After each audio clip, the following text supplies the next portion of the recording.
and welcome to a discussion about Russian President Vladimir Putin's interview recently with Tucker Carlson.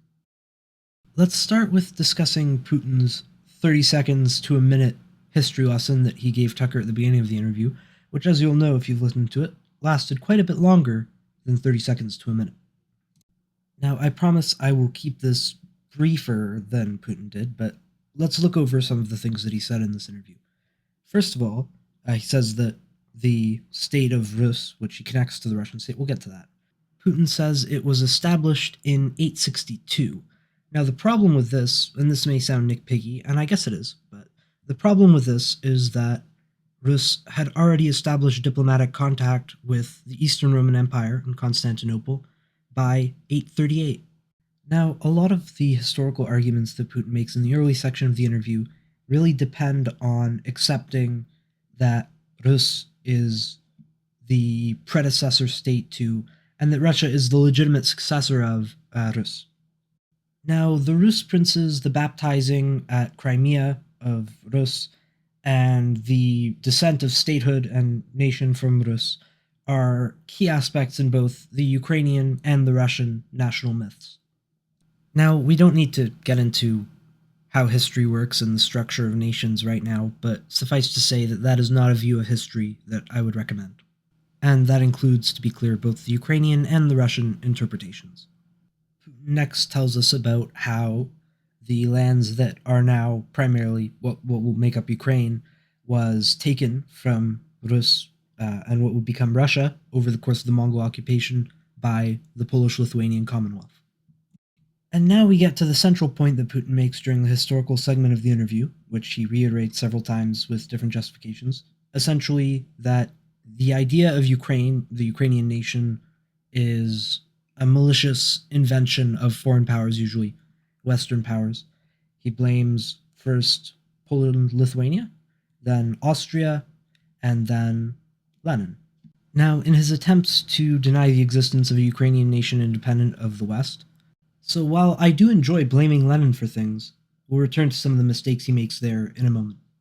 So then we skip ahead a couple of centuries, and we come to Bogdan Khmelnytsky.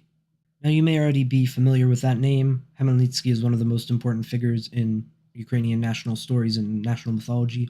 He was the hetman of the Zaporizhian Cossacks, and he was a very significant political figure, and we will come to that in a moment because Putin talks about him and he gets a lot wrong. So Putin skips from the 13th century all the way to 1654 when he talks about how the Cossacks wanted to form a sort of alliance with Russia, and he implies that the Cossacks wanted to be essentially annexed into the Russian state. Now, Putin talks about the letters of complaint that Khmelnytsky sent to Warsaw, and then he skips ahead to the letters sent to Moscow. What he skips is that in 1648, Khmelnytsky was already quite displeased. He hadn't gotten satisfactory answers from his letters to Warsaw, as Putin notes. And so he went in search of an ally, and he did not go to Russia. He did not go to the Tsar. He went instead to the Crimean Khanate. And in a military alliance with the Crimean Tatars, he won a series of quite substantial victories over the Polish-Lithuanian Commonwealth. And thanks to his military victories, Khmelnytsky was able to negotiate with Warsaw the recognition of essentially what was an independent Cossack state in lands that are now mostly within Ukraine. Now, essentially, in 1654, the Cossack state wanted to remain independent, and that independence required essentially a protector who could protect them from outside powers in the region. Here's a direct quote from Khmelnytsky from a speech given to the Council of Cossack Officers. "We have convened a council open to the whole people so that you, together with us, might choose a sovereign for yourselves out of 4, whomever you wish. The first is the Turkish Tsar, who has often appealed to us through his envoys to come under his rule. The second is the Crimean Khan. The third is the Polish king, who, if we wish, may still take us into his former favor.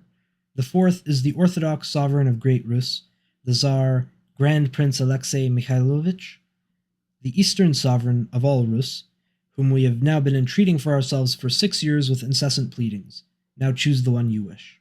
Now, as the Cossacks understood it, the agreement was essentially a military alliance in which the Cossacks offered the Russians their support as soldiers and essentially being a part of the Russian military, fighting with the Russian military against the Poles, in exchange for Russian protection, again against the Poles, and recognition as essentially an independent state under Russian protection.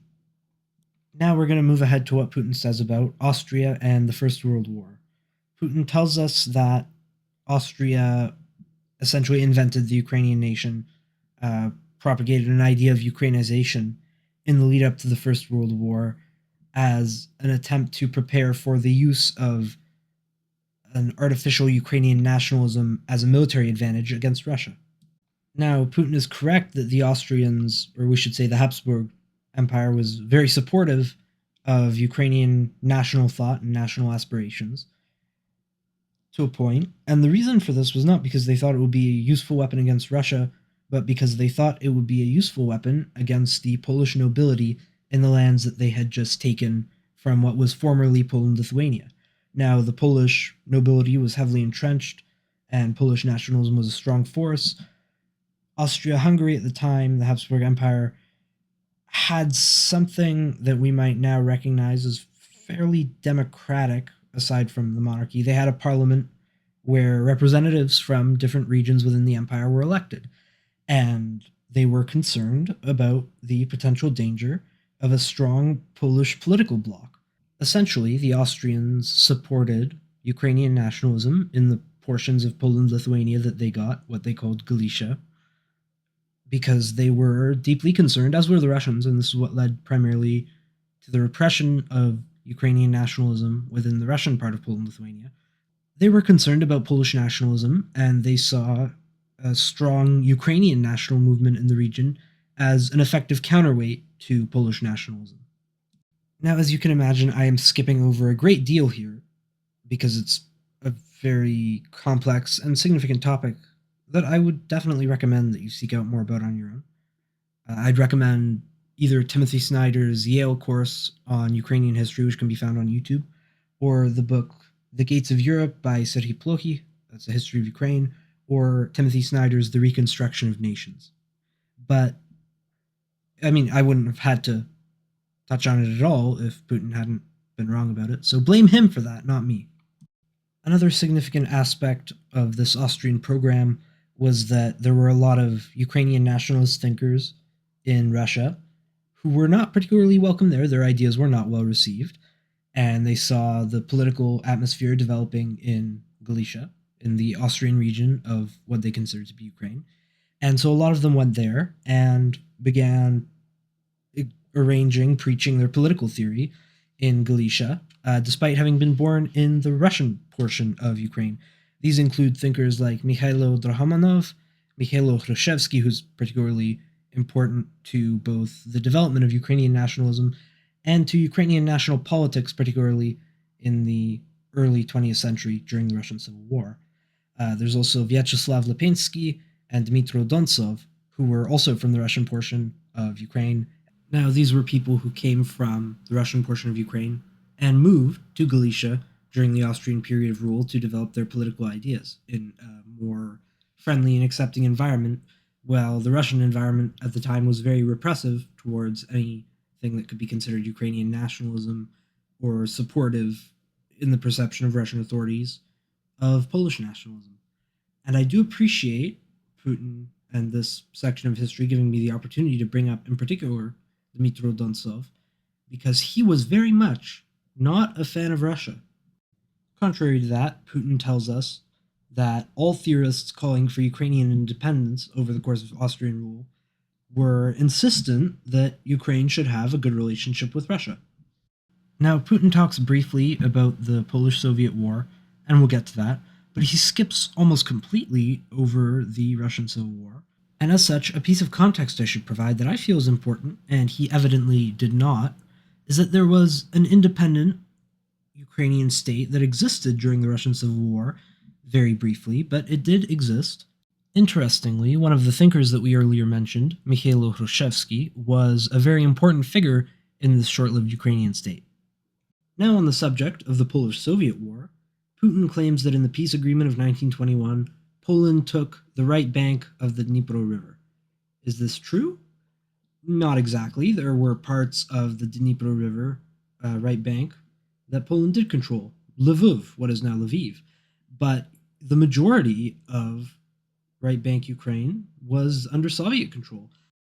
Putin then skips ahead to the Second World War, or the beginning of the Second World War, and says very briefly, skips over this, that Poland collaborated with Nazi Germany. Now, I think many people are probably going to dismiss this as absurdity and propaganda lies, and Putin isn't exactly being clear and honest here, but he is referring to something specific that did happen, and what he's referring to was that during the German takeover of Czechoslovakia, the Polish army seized the Chechen region of Czechoslovakia, which the Czechoslovak army had seized from Poland in 1919, while the Polish army was busy fighting the Polish-Soviet War. So Putin is referring to something that did happen in a loose sense, but what he says about it is deceptive and dishonest.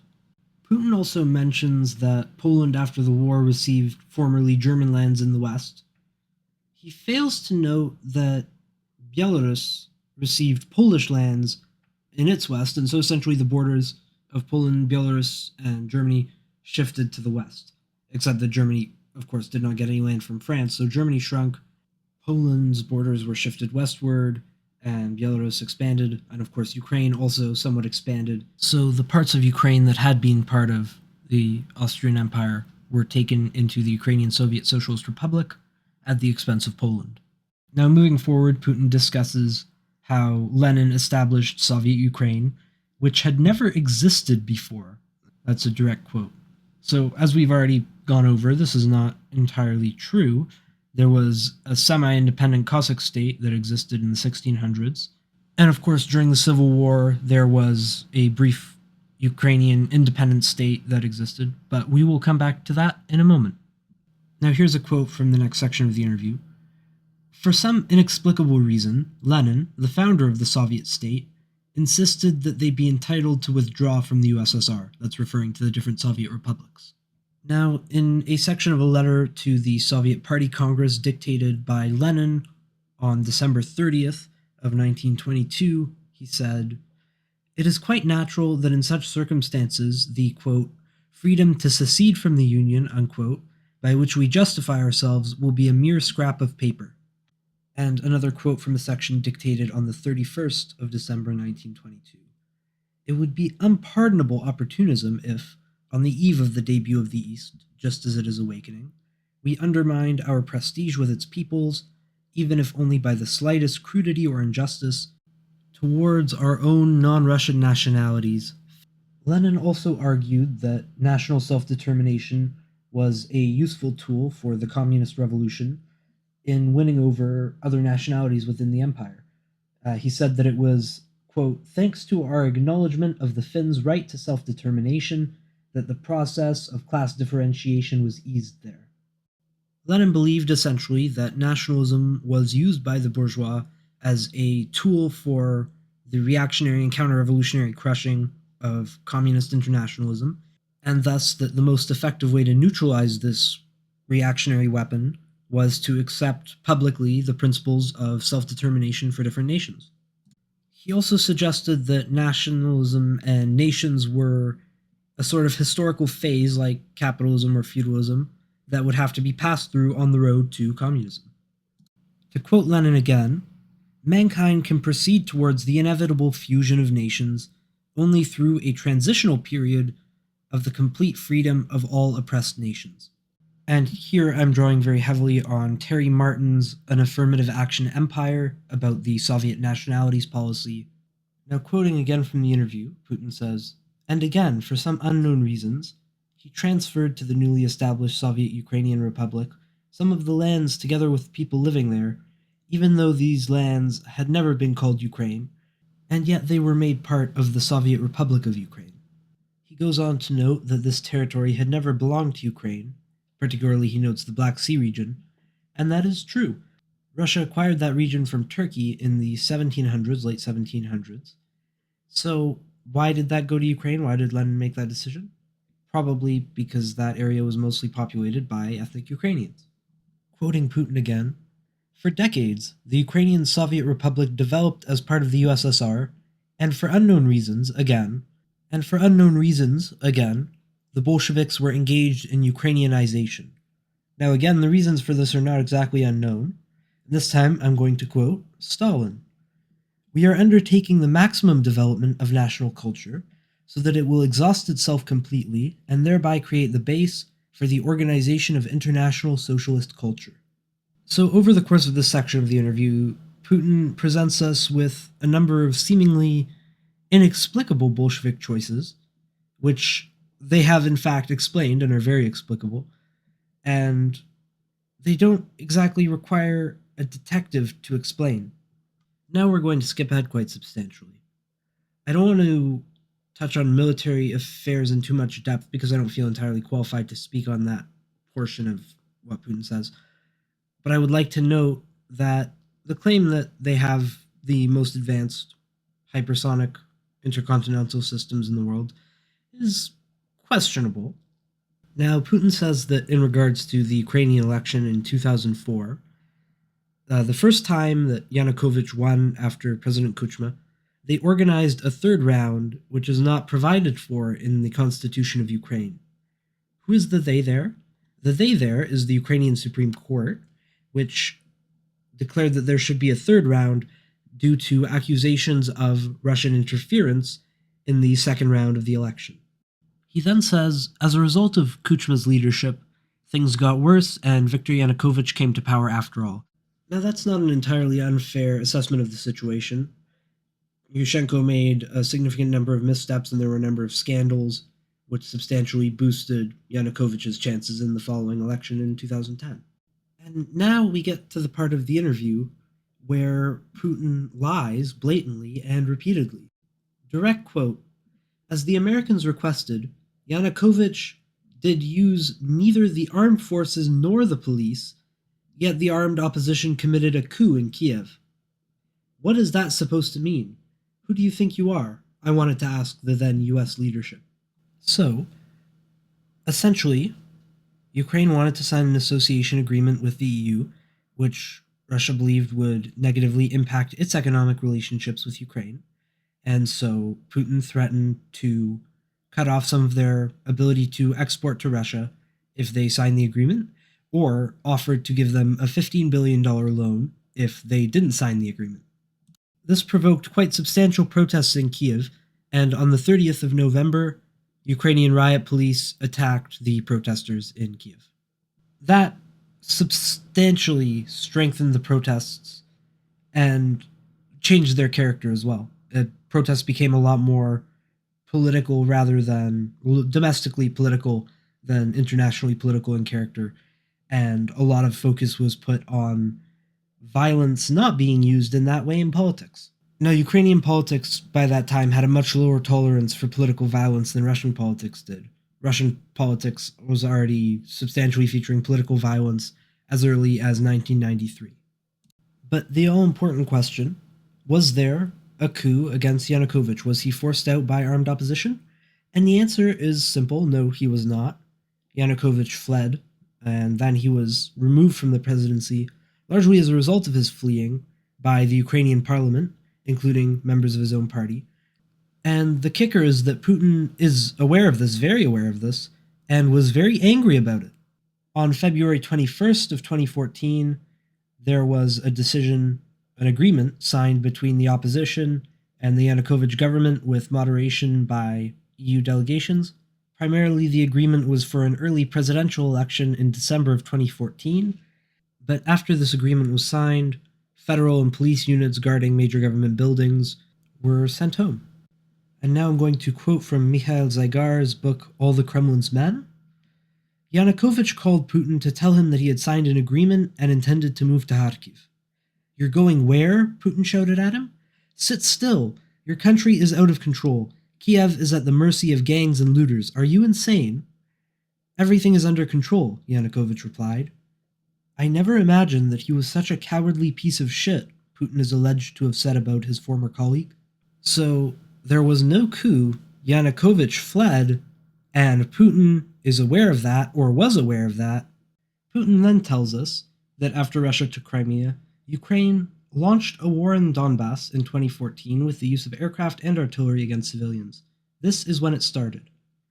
That also is not true. Both the first shots of the war and the first death of the war were caused by the pro-Russian side. On April 12th of 2014, forces from Crimea, composed both of Crimean Ukrainians and of Russian volunteers, led by Igor Girkin, better known now as Strelkov, took over the Donetsk region city of Slavyansk. The next day, Strelkov's forces attacked Ukrainian special forces outside the city.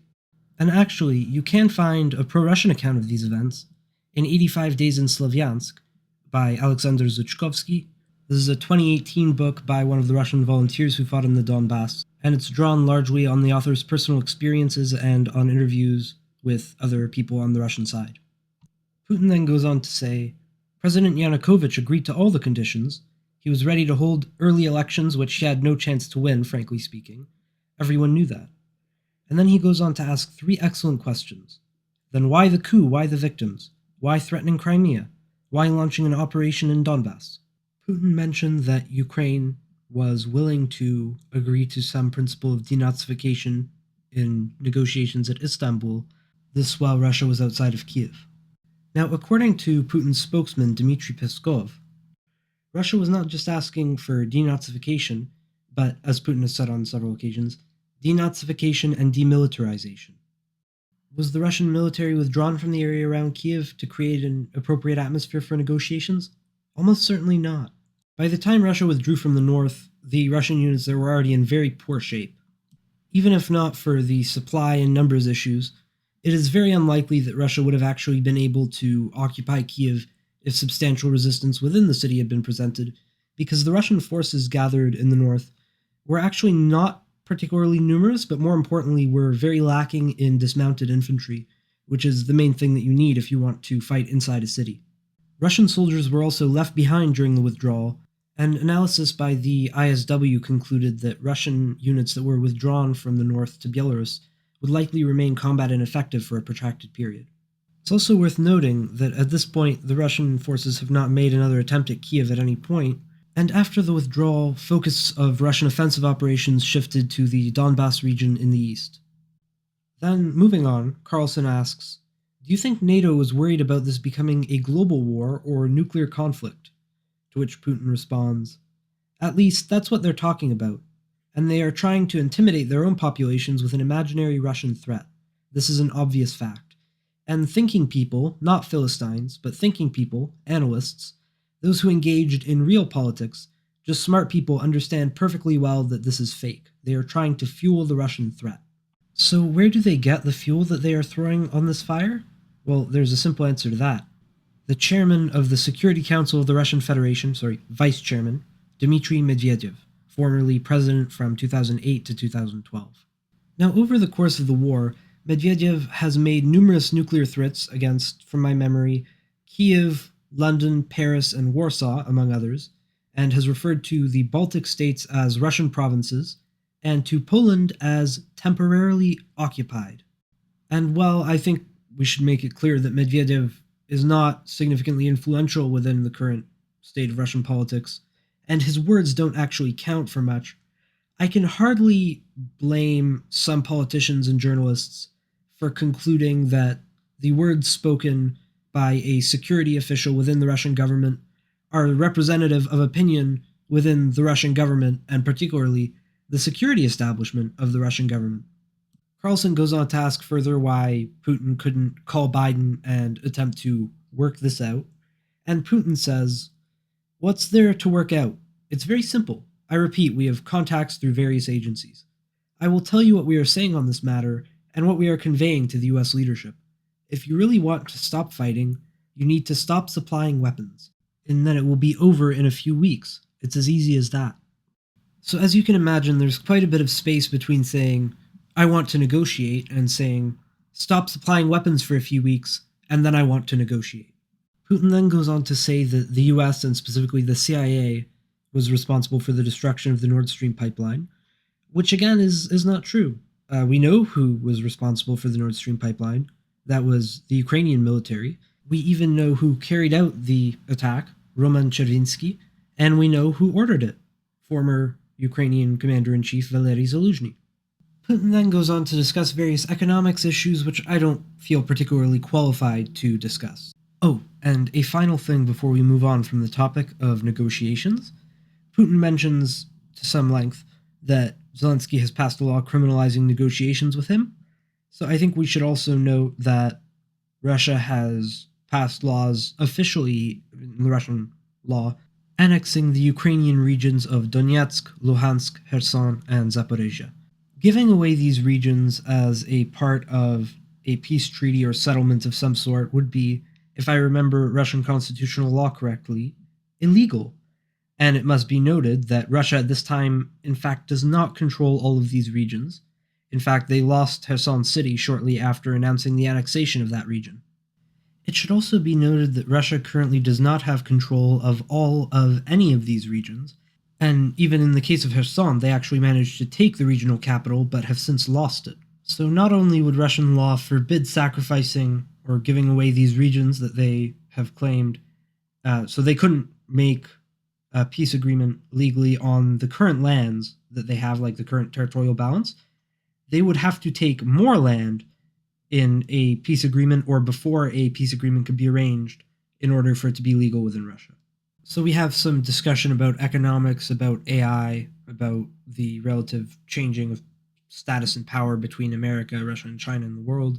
And then Carlson asks Putin about Evan Gershkovich. That's the American Wall Street Journal journalist who was arrested in Russia on espionage charges last year. Putin and Carlson argue about whether or not he is actually committing espionage, whether he was committing espionage, and about whether or not he was really a spy. And then Putin references the case of Khangashvili, a Georgian national who fought in the Second Chechen War as a field commander and was killed in Berlin in 2019. Putin goes on to emphasize that he thinks it will be possible at some point, through negotiations between the US and Russian secret services, for Gershkovich to return home, and he emphasizes that he hopes that that will happen. And in my opinion, this is an entirely unsurprising perspective for him to take, because of course this interview is not meant for a domestic audience, it's meant for a foreign audience, and primarily for an American audience. So he's not just going to say, ah ha ha, we have an American journalist in jail, and we're going to keep him there, and there's nothing you can do about it. He's not going to be playing up like the jingoistic nationalist angle, and he's not going to be acting like Skeletor. He wants to win over an American audience, he wants to seem reasonable, he wants to seem like somebody that we can negotiate with, because if he can't get a stop to weapons immediately, he would be very happy, I think, to see a ceasefire that would give him time to reorganize, rebuild, and wait by time for changes in power in Western countries, and particularly in countries that have upcoming elections, particularly the United States. Now, Putin says two more things that I want to make note of.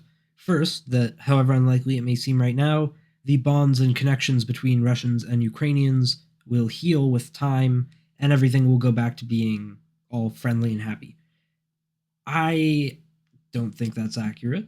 I think he believes that that is accurate, because his opinion is, and I think he's expressed that to some degree here, that the Ukrainian government is an artificial creation of Western powers and Western intervention, and that without it, Ukrainians will just revert back to being Russians, as is their natural state. And finally, he explains that the reason the Ukrainian government is dismantling the Ukrainian Orthodox Church is because it promotes unity between Russians and Ukrainians and brings the two peoples together. Now, again, that's not particularly accurate. The primary reason is because the Ukrainian Orthodox Church is essentially an arm of the Russian Orthodox Church, which has for a very long time been an arm of the Russian state. Even in Soviet times, there's credible evidence that has been found since the Soviet collapse that not the current patriarch, but the previous patriarch of the Orthodox Church in Russia was an agent of the KGB. And before the Soviet infiltration, KGB infiltration of the Orthodox Church, you have the relationship between the Tsardom and the Church, which goes very deep. The three pillars of Russia: orthodoxy, autocracy, and nationality. Orthodoxy, religion, and the Orthodox Church were a key part of the Russian state policy as far back as the Tsar. So the Russian Orthodox Church and the Ukrainian Orthodox Church, by extension, have never been entities that existed independently of the Ukrainian government. And while the church in Western Europe, the Catholic Church, was often an independent political entity that acted often against or in concert with various political powers, but generally as a semi-independent agent pursuing its own interests, the Russian Orthodox Church has never really had that status. It's always been supportive of, or co-opted by, almost always co-opted by, the current Russian ruling regime. Now, there is also another Orthodox Church in Ukraine, the Orthodox Church of Ukraine, I believe, and this one does not have connections to Russia or the Russian Orthodox Church, and remarkably, it has not been troubled by the Ukrainian government. And now, before we wrap up this discussion, let's briefly talk about Nazis. Now, on the topic of Nazism in Ukraine, Putin says, yes, we know, we are told that there is neo-Nazism and nationalism in other countries, but we uproot them, other countries fight against them, Ukraine does not do this. So, some people in the audience may have heard of a man named Dmitry Utkin. He was one of the founders of the Wagner group that was recently involved in this insurrection attempt against the Moscow leadership in June of 2023. He also, if you look at a photo of him, has a big swastika tattoo on his chest along with SS insignia. Now, of course, one could say that Wagner Group is a private company and it's run by private citizens so they can have whatever political beliefs that they want. The trouble is that since the mutiny, Putin has said publicly that Wagner is directly funded by the Russian state from the Russian budget. From, I believe, May 2022 to May 2023, he said that they gave Wagner almost $1 billion. So having the state fund a militant group whose one of their most famous figures and one of their primary combat commanders is a public and avowed Nazi doesn't seem like rooting out Nazism to me. Although I must note, in fairness to Putin, that they did kill Mr. Utkin in 2023. This case might have been more persuasive if they had killed Mr. Utkin before beginning a special military operation to denazify Ukraine. Putin also speaks at length about Ukrainian collaborators and their responsibility for the extermination of Poles, Jews, and Russians. Now, he's referring here to the Banderite wing of the Organization of Ukrainian Nationalists, which first collaborated with the Nazis to ethnically cleanse primarily the Volhynia region of southern Poland, now western Ukraine, of Poles and Jews. The Organization of Ukrainian Nationalists and affiliated organizations first collaborated with the Germans, then broke off to form their own insurgency, fighting first the Germans and committing ethnic cleansing in the Volhynia region, and then fighting the Soviets in Ukraine for many years after the end of the war. Now, yes, very much Ukrainian nationalists did collaborate with the Nazis and did participate in genocidal actions in Western Poland primarily, but throughout the occupied territories. What Putin leaves out is that huge numbers of Soviet and particularly Soviet functionary Ukrainians also collaborated with the Nazis, as did large numbers of Belarusian, Russian, Latvian, Lithuanian, and Estonian, among numerous others in the occupied Eastern territories, were active participants also in the Holocaust and other genocidal actions carried out in the region. If memory serves, the highest number of collaborators generally came from people who had been working in Soviet institutions in countries that had been recently occupied by the USSR, that being the Baltic countries and the eastern part of Poland that would become now part of Ukraine. Also nationalists from national minorities in countries that were overtaken by the Nazis. Primarily, yes, what Putin is referring to here, Ukrainian nationalists in eastern Poland, in the Galicia-Volhynia region, and also Soviet POWs who were given the choice between starvation or collaboration. Those were the main groups from which Nazi collaborators were drawn. The other big places where they had success recruiting collaborators were among local administrations, police forces, and anti-Semites in regions that they overran. One example we could note was in the Russian city of Smolensk, in which the local administration helped the Germans in identifying and ghettoizing the city's Jews, and then the local police forces assisted in their killing. He also mentions that he talked to Zelensky about his father being in the Red Army fighting against the Nazis. And a lot of people online jumped on this, saying it couldn't be true because his father wasn't alive at the time that World War II was happening. This is an obvious lie.